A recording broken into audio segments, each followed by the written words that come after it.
I don't give a shit if landlords say they're drowning in debt.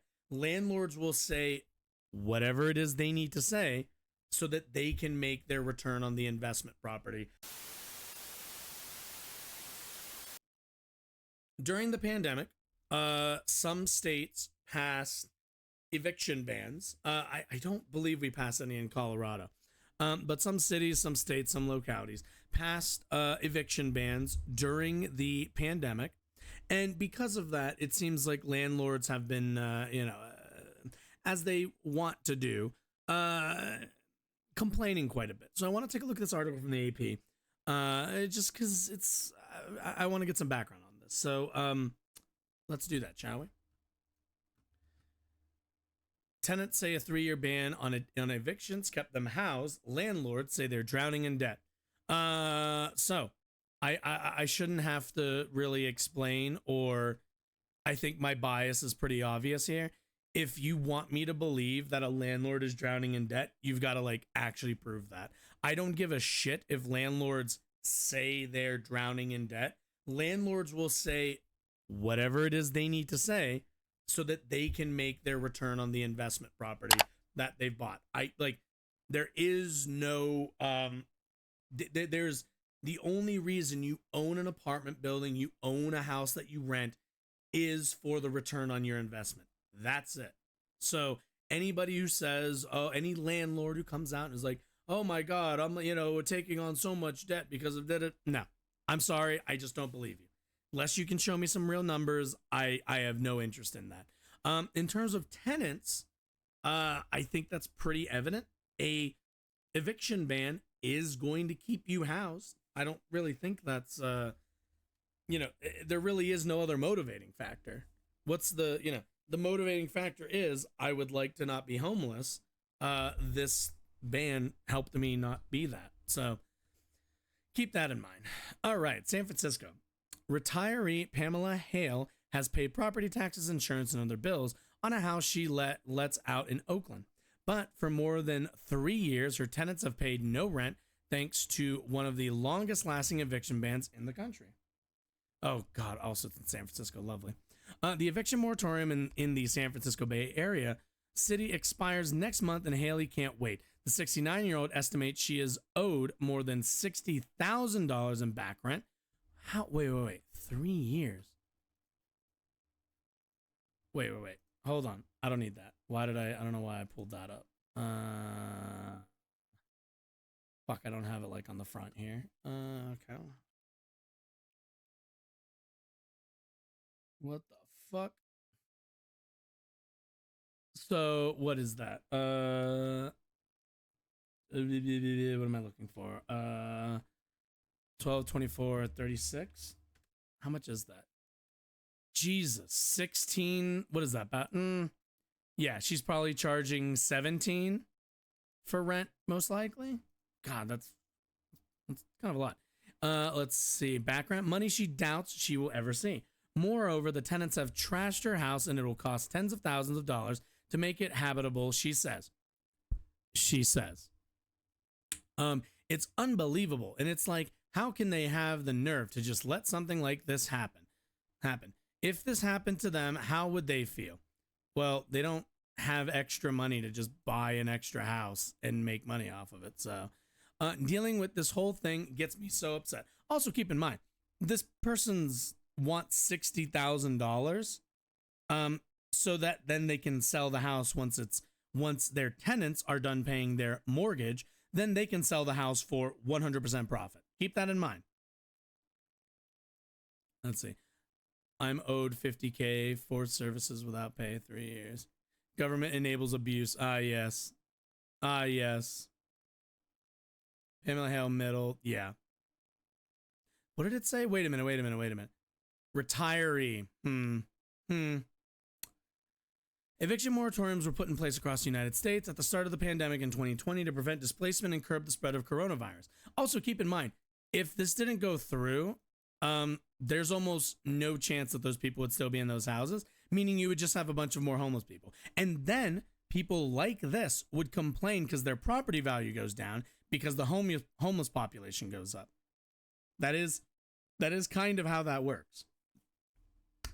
Most expired long ago, but not in Oakland or neighboring San Francisco and Berkeley, all places where rents and rates of homelessness are high. While it's more common to see tenants converging on city halls in California to demand greater protections, in Oakland, the surrounding Alameda County, small property landlords staged protests earlier this year demanding an end to the moratoriums. Many of the landlords were black, like Hale, or Asian American, and they said the eviction bans had saddled them with debt and foreclosure worries, while their tenants who have jobs live rent-free. They scolded elected leaders for allowing tenants. You know what I would ask? You know what a good solution to this would be? A requirement that you offer the home that you are renting out to the person to purchase. If they owe you $60,000 and if they haven't been paying their rent, then maybe offer like, okay, either you pay your $60,000 or you buy my house from me and it's yours. You can have it, but like you take it from that point on. They scolded elected leaders for allowing tenants to self-certify that their inability to pay was tied to the pandemic. Unlike large corporate landlords, these small property owners said they didn't have the means to evict and were eaten up by worry. There is nothing natural about being forced to house and have people live in your property for over 3 years and not pay. There is nothing natural, ethical, or even humane about that. I would probably say it's not really ethical or moral to to buy a house that somebody else could be living in as you collect money off of it. That's just me. That's just me. Alameda County lets its moratorium expire at the end. Let its moratorium expire at the end of April. In Oakland, it ends July 15th. Tenants must start paying rent in August in most cases, but cannot be evicted for back rent in their financial hardship if their financial hardship was caused by the pandemic. Moratorium backers called the bans a lifesaver that kept countless families housed and off the streets. Also, keep in mind, this entire time, these houses would have gone unrented to begin with. They wouldn't have made any of that money to begin with. They would have kicked those people out. They would have been on the street, and then their houses would have sat there and kept being a money sink until they sold it, which is what they actually wanted to do. What they wanted to do was go, okay, the pandemic's happening. I can't get anybody to rent it. I'll sell it. It's a seller's market. You know, some BlackRock or some private equity firm is just going to pay me a fuck ton of money to sell my house to them. That, like, they wanted to cash in on that, and they're really, really upset that they couldn't because there was those darn people living there. Moratorium backers called the band's lifesaver that kept councils. They say low-income residents are still struggling from the pandemic and need protections from ruthless landlords. Also, this is also San Francisco. Do you think they're offering reasonable rates of rent? No. Nationwide, eviction filings have come roaring back since the bans ended to more than 50% higher than the pre-pandemic average in many cities, according to Princeton University's Eviction Lab, which tracks filings in 36 cities and 10 states. In California's Alameda County, filings topped 500 in May, compared to 65 in April before the ban ended. That surpassed filings that averaged in the 300s before the pandemic in 2019. In Oakland, a city rich in black history, some black families who migrated from the South during World War II were able to purchase homes despite redlining and other discriminatory practices by banks and government. But a recession and subprime mortgage crisis, followed by rapidly rising home prices and gentrification, pushed out many black residents, and homelessness escalated. Carol Fife, a black city councilwoman and housing advocate, called for a housing overhaul that focuses on homes for people instead of profit for a few. She acknowledged that some people, quote, took advantage of the moratorium, but says most renters desperately needed the help. Yeah, this is also, keep in mind, they're always going to say that like a majority is taking advantage of them, but like keep in mind the system of renting your spare home for profit in and of itself is already taking advantage of people who are already who could be actually saving up for their own houses, but instead are paying your mortgage. Like, regardless of whether you think the renters are taking advantage of the landlords by definition take advantage of renters everywhere, every single day. This is such an uneven playing field, and it's bullshit that they would try to argue that writ large they deserve, all of this handout or whatever it is that they want. I'm assuming, I guess they want they probably want them to allow them to recoup the rest of that money, which at the end of the day they won't get anyway. So, Haley, the triplex owner, considers herself lucky because she was able to recoup some money through a rent relief program. The tenants moved out, but she has a stack of bills and can't afford to renovate. Let's see. She purchased the property in '99 after earning big for writing some songs included on the first Destiny's Child album. The artist figured the triplex would provide steady income as well as help fund her retirement. Like, look at this. Look at this. This is what I mean. Like, this person didn't buy this property to fucking live in. They bought it as an investment opportunity, as a way for them to be able to retire. And don't get me wrong.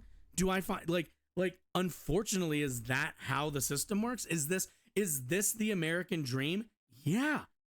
Every single small business owner I have ever talked to, their version of the American dream is work until they can pay off their house, work until they can buy another house, rent that out for their mortgage plus some, keep working until they can get a second one, do that again, retire at like 40, 45, whatever, sit on their ass, living on everybody else's rent payments that they don't need, and that's it. That's the end.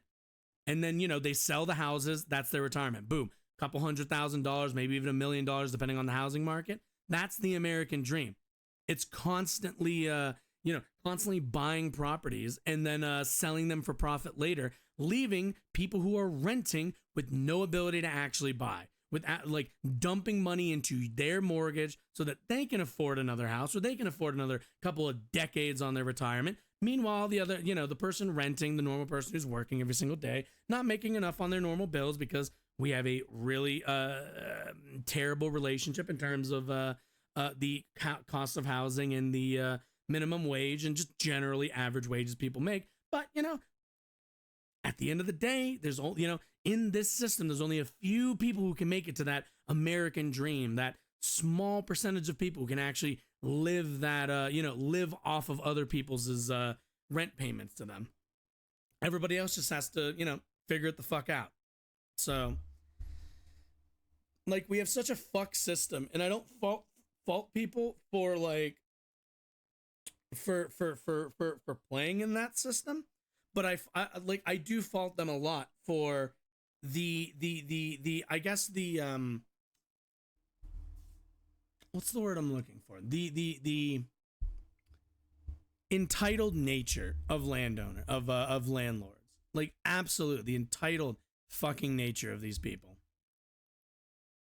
Anyway, purchase 99. The artist figured the triplex would provide steady income as well as help fund her retirement. Yeah, and it's a triplex, so probably two of those people's payments for rent is maybe even only one of them is actually covering the the mortgage for the building, and then the other two people's payments are all just play money. It's just all extra money that this person gets for nothing. Keep in mind, for nothing, for just owning it. So this was my entire plan, and I've just kind of watched it go up in smoke. We've never had a situation where you would have government sanctioned freedom to not pay your rent. And keep in mind, she's only mad that it's not going to her. If the government was like, fine, we'll pay you, she'd be like, oh, okay, I'm cool with this. Haley doesn't know why the family who rented the house her parents left her stopped paying rent in April 2020. The property management company said they couldn't ask because of the eviction ban.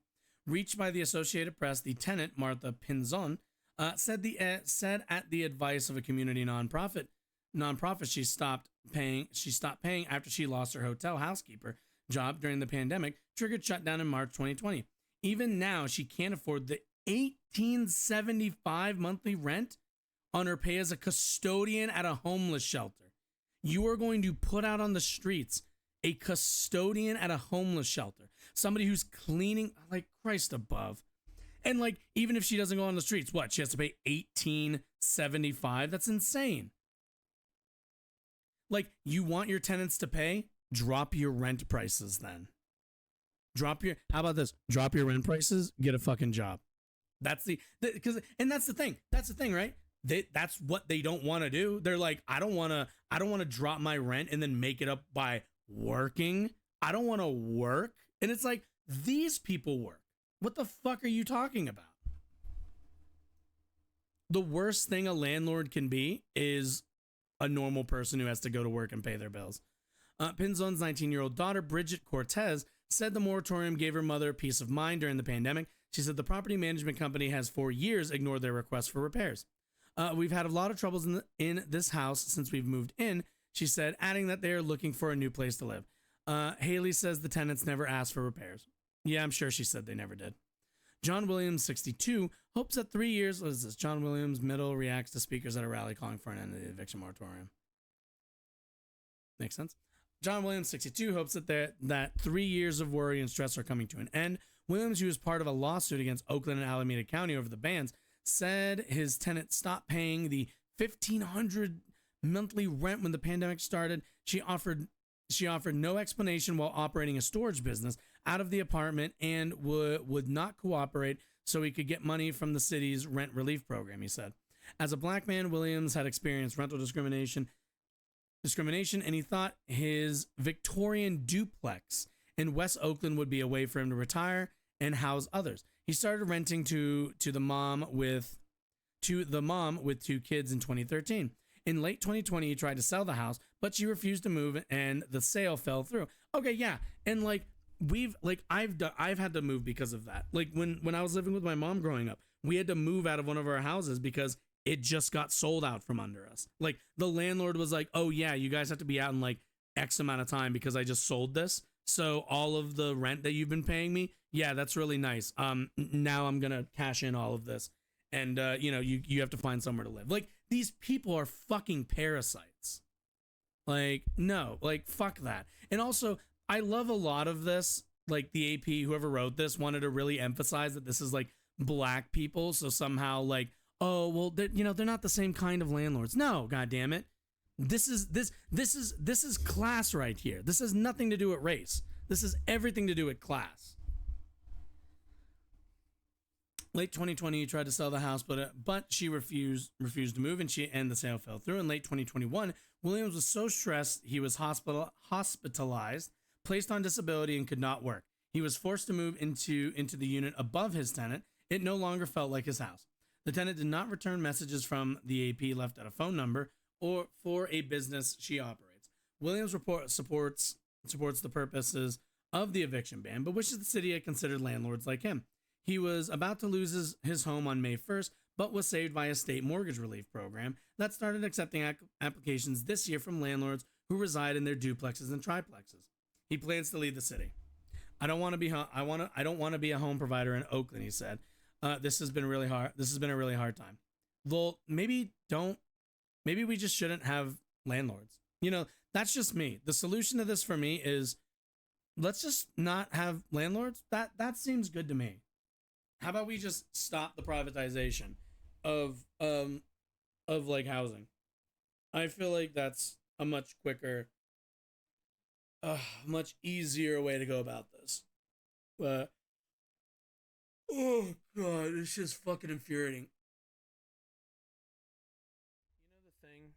The thing that they tell, like at the end of all YouTube videos where they tell you to like click on one of these like things to watch more videos. Yeah, I've been meaning to film one of those. So that's what I was doing.